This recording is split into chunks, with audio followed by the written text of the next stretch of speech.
Fees आसान app उसको भी इनागोरेट किया है। उसके तहत उस ऐप को लोड करने के बाद आप अपने घर बैठे जो है वो पासपोर्ट की फ़ीस भी अदा कर सकेंगे और इससे लोगों को जो है वो आसानी होगी। अभी तक 179 पासपोर्ट ऑफिस जो हैं वो मुल्क भर में जो है वो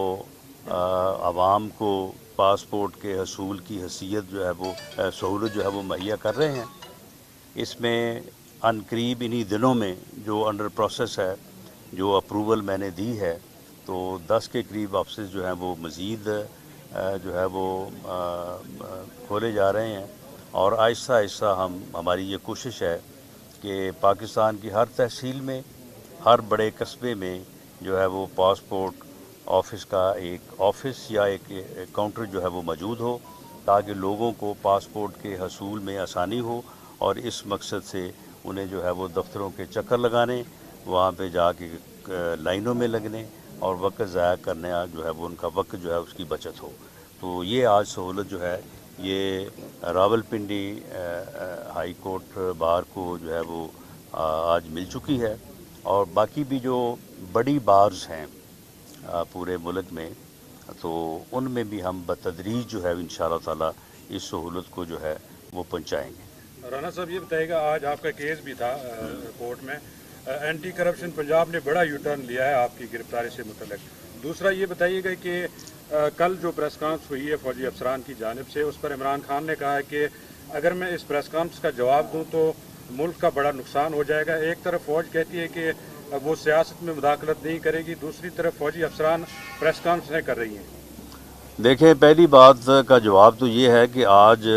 इमरान खान साहब को चाहिए कि वो पंजाब हुकूमत को डिसमिस करें या कम से कम एंटी करप्शन डिपार्टमेंट जो है उसकी वो ख़बर लें। वो आज से 2 दिन पहले गए थे पंजाब में और उन्होंने वहाँ पे ये फरमाया था कि पंजाब हुकूमत बिल्कुल नाकाम हो चुकी है क्योंकि ये राना सनाउल्लाह के ख़िलाफ़ कोई कार्रवाई नहीं कर सकी। तो आज उन्होंने जो वारंट मुझे अरेस्ट करने के लिए और इमरान खान नियाज़ी को खुश करने के लिए लिया था, आज उन्होंने वो वापस ले लिया है और ख़ुद ही जो है वो अपनी बात से जो है वो पीछे हटे हैं। वैसे वो एक बेबुनियाद केस था और ये मैं समझता हूँ कि सियासी इंतकाम की एक बड़ी घटिया मिसाल थी। ऑफिसर्स को, डिपार्टमेंट्स को इस घटिया लेवल तक जो है वो नहीं जाना चाहिए, लेकिन बहरहाल वो गए और मैं अदालत आलिया का जो है वो मशकूर हूँ और मैं उनको तहसीन पेश करता हूँ कि उन्होंने रूल ऑफ लॉ को इंश्योर किया है। मुझे रिलीफ नहीं दिया बल्कि उन्होंने रूल ऑफ लॉ को इंश्योर किया। उन्होंने एंटी करप्शन डिपार्टमेंट को उसकी गलती और उसके इलीगल जो है वो इक़दाम को की निशानदेही की, जिसके ऊपर फिर खुद ही उन्होंने जो है वो यू टर्न लिया और उन्होंने अपना जो वारंट है उसको जो है वो उन्होंने वापस ले लिया। बाकी जहाँ तक आपने बात की है आर्मी ऑफिसर्स के प्रेस कॉन्फ्रेंस करने की, देखें किसी भी डिपार्टमेंट अदारे का कोई भी फ़र्द जिसके ऊपर बराह रास्त इल्ज़ामात लगाए जाएं, जिसके ऊपर इतना झूठ और इतनी दुश्नाम तराजी हो कि उसके बाद उस डिपार्टमेंट का, उस अदारे का सरबराह जो है वो इजाज़त दे, उससे इजाज़त लेके तो वो अपना मौक़िफ़ जो है बहुत ही बेहतर तरीके से जो है वो आवाम के सामने लाने का हक़ भी रखते हैं और लाना भी चाहिए। कल की जो गुफ्तगू DGI ने और DGISPR ने की है, उससे आवाम को बड़ी जो है वो आगाही हासिल हुई है।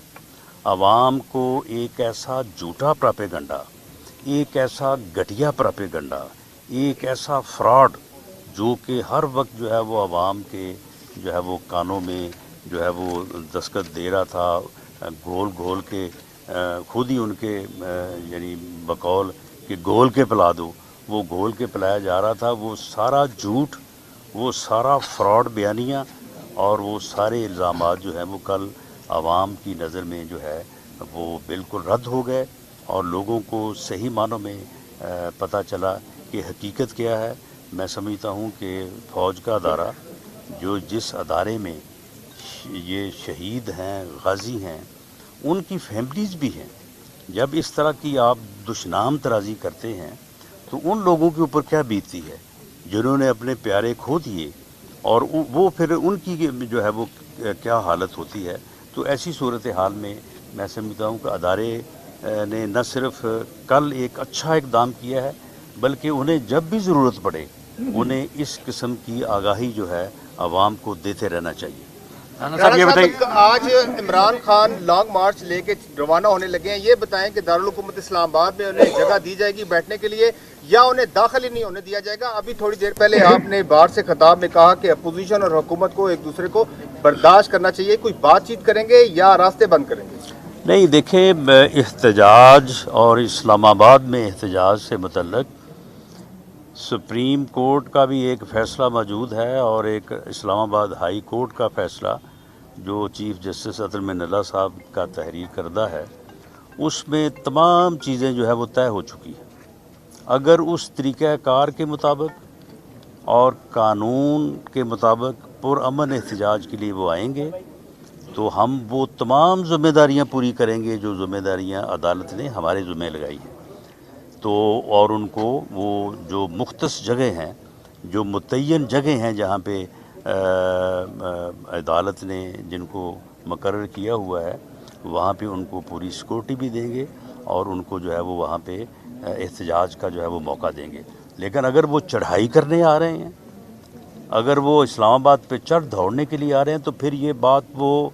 بالکل سمجھ لیں. اور میں یہ بڑے دو ٹوک انداز میں اس کو واضح کرنا چاہتا ہوں کہ کسی جتھے کو جو ہے وہ اسلام آباد پہ چڑھائی کرنے کا موقع نہیں دیا جائے گا، اور ایسا کرنے، ایسا سوچنے اور ایسی بری نیت سے آنے والوں کے ساتھ جو ہے بہت ہی سختی کے ساتھ نپٹا جائے گا اور انہیں ایسے انجام سے دوچار کیا جائے گا کہ دوبارہ کوئی یہ جتھا کلچر جو ہے اس کی جو ہے وہ سوچ بھی نہ رکھے. کیونکہ جتھا کلچر اگر فروغ پائے گا تو پھر کہاں کی جمہوریت، کہاں کی ریاست؟ پھر تو جناب ایک جتھا آئے اور آگے اسلام آباد پہ قابض ہو جائے اور اس وقت تک قابض رہے جب تک دوسرا جتھا نہیں آ جاتا. یہ چیز جو ہے یہ ملک کو تباہ کر دے گی، ریاست کے وجود کو جو ہے وہ ختم کر دے گی. یہ ریاست کا وجود، پاکستان کا وجود جو ہے اسی سے ہم سب ہیں. اگر اس کو جو ہے وہ نعوذ باللہ خدا نہ خواستہ ختم کر دیا گیا تو پھر ہم تو جو ہے وہ بکھر جائیں گے سب لوگ. جو ملک ٹوٹے ہیں ان کے آپ باشندوں کا حال دیکھیں کہ ان کا کیا حال ہوا ہے پوری دنیا میں. غریب الوطنی کا یہ عالم ہوتا ہے کہ انہیں کوئی جو ہے وہ رکھنے کو، کوئی بٹھانے کو جو ہے وہ کوئی سہارا دینے کو تیار نہیں ہوتا. ایسے انجام سے دو چار کرنے کے لیے اگر ایک ٹولہ جو ہے وہ اپنی حماقت، اپنے تکبر اور اپنے پاگل پن کی وجہ سے اگر وہ پوری قوم کو دو چار کرنا چاہتا ہے، ہم اس کو پوری طاقت سے روکیں گے. اور میں آپ سے بھی یہ گزارش کروں گا کہ اب یہ ایسا وقت ہے کہ اس سلسلے میں اس قسم کی سوچ کے خلاف پوری قوم کو جو ہے وہ اکٹھا ہونا چاہیے. رانا صاحب یہ بتائیے گا کہ ارشد شریف جو شہید ہوئے ان کے بارے میں کافی انکشافات ہوئے ہیں کہ وہ سازش یہاں پہ ہوئی. کیا وفاقی حکومت FIR درج کرے گی اور جن لوگوں پہ الزامات آ رہے ہیں ان کو شامل تفتیش کیا جائے گا؟ اس کے ساتھ یہ بھی سوال لے لیں کہ کل پریس کانفرنس میں بھی یہ بھی کہا گیا کہ ارشد شریف کو پاکستان میں کوئی خطرہ نہیں تھا کہ ملک کے مختلف علاقوں میں اس کے خلاف FIRs کون درج کرواتا رہا ہے؟ دیکھیں، معاملہ یہ ہے کہ جہاں تک FIR کا تعلق ہے کہ وہ ارشد شریف شہید کے ساتھ ہونے والے المناک حادثے کے متعلق وہ FIR اور ان کلپرٹس تک پہنچنے، ان کو گرفتار کرنے کی بات، اور اگر ارشد شریف صاحب کے خلاف FIRs درج ہوتی رہی ہیں، وہ موجب بنی ہے ان کا باہر جانے کا، یا کوئی اور ان کو بار بار یہ بلا کے کہتا رہا ہے کہ آپ بھاگ جائیں، آپ چلے جائیں ملک سے باہر، اور کسی نے ان کو سہولت بھی فراہم کی ہے باہر جانے کے لیے، اور کسی نے جھوٹی جو ہے وہ تھریٹ الرٹس بھی جو ہے وہ جاری کروائی ہیں. تو یہ سارے معاملات جو ہیں وہ وفاقی حکومت جو ہے وہ انکوائری کمیشن کے سپرد کر چکی ہے. इंक्वायरी कमीशन का नोटिफिकेशन क्योंकि मिनिस्ट्री ऑफ इंटीरियर ने किया है, इंक्वायरी कमीशन की रिपोर्ट भी जो है वो वजारत दाखिला को जो है वो सबमिट होगी। हम ही फिर उस रिपोर्ट को जो है वो वज़ीर आज़म की खिदमत में और कैबिनेट की खिदमत में पेश करेंगे। इसलिए मेरा मनसब या मेरी पोजीशन अब ये नहीं है कि मैं उस कमीशन की सिफारिशात या उसकी रिपोर्ट से पहले अपने तौर पे जो है वो प्रीएम्प्ट करूं या अपने तौर में कोई जजमेंट पास करूं। FIR के बारे में बताएं राना साहब, FIR जो दर्ज हुई हैं वो किसने करवाई हैं? केपी हाउस के चंद लोगों का नाम लिया गया, केपी के हुकूमत की, क्या उन लोगों को भी शामिल तफ्तीश करेंगे या जो बैरून मुल्क जिन दो का नाम लिया जा रहा है एक फार्म हाउस का, अभी तक उस बारे में क्या चीज़ सामने? और सर जो देखिए अभी तक बहुत सारी चीज़ें सामने आ गई हैं, लेकिन उन चीज़ों को इस तरह से मैं डिस्क्लोज़ नहीं कर सकता, नंबर एक। और नंबर दो ये है कि ये सारी चीज़ें जो हैं ये इंक्वायरी कमीशन को हम पूरी तरह से बाइख्तियार कर रहे हैं, वो जिसको चाहें अब शामिल तफ्तीश जो है वो कर सकते राना हैं। साहब जो FIR दर्ज करवाता रहा है अरशद शरीफ के खिलाफ, उनके खिलाफ क्या कार्रवाई तो करेंगे? ये इंक्वायरी कमीशन जो है वो उनकी निशानदेही करेगा और कार्रवाई का भी जो है वो फैसला करेगा। राणा साहब लॉन्ग मार्च आ रहा है लाहौर से, आपने चारों सूबाई हुकूमतों को लेटर भी लिखा है लॉन्ग मार्च के हवाले से अपने ओमान को बरकरार रखने में वफाकी हुकूमत की मदद की जाए। क्या अगर वो सूबे खासतौर पर दो सूबे जो है KP और पंजाब के आपके साथ ताउन नहीं करते तो क्या इन दोनों सूबों में गवर्नर राज के वापस किए जाने का कोई वफाक का ऐसा फैसला? जी गवर्नर राज का फैसला तो कैबिनेट ने करना है, वो मैंने तो नहीं करना, लेकिन अगर कोई ऐसी सूरत हुई तो मैं कैबिनेट के सामने जो है वो तजवीज़ या समरी जो है वो मैं मूव कर सकता हूँ, लेकिन फ़िलहाल इस बारे में कोई फैसला नहीं है। Thank you ji, thank you.